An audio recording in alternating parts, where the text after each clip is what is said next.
হেই qualitative learners, কী খবর সবার? জানি অনেকেই হয়তো বা ভালো নাই, কজ এই একটা কোশ্চেন অনেকের ঢাবিয়ানো স্বপ্নটা ভেঙে দিছে। তো আজকে আসো আমরা এই কোশ্চেনটাই একদম ব্যাখ্যাসহ তোমাদেরকে বুঝাই দেব।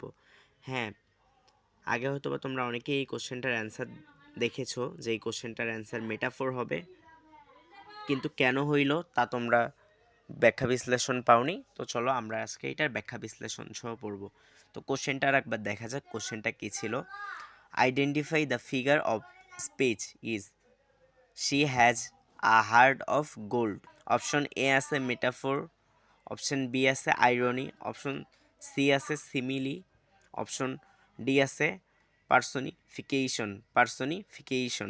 এইটার অ্যান্সার হবে এ। এটা আমি আগেও বলে দিছি, এছাড়া তোমরা আগে অনেক সলভ ক্লাসে দেখে নিছো যে এটার অ্যান্সার এ হবে, মেটাফোর হবে। কিন্তু কেন হইল চলো এটা ব্যাখ্যা করি।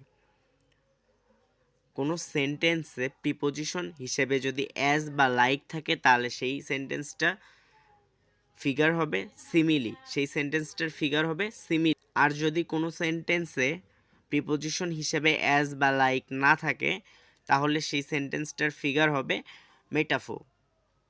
সেই সেন্টেন্সটার ফিগার হবে কি মেটাফোর। অ্যাজ বা লাইক প্রিপোজিশন হিসাবে নাই, তাই এটার অ্যান্সার হবে মেটাফোর।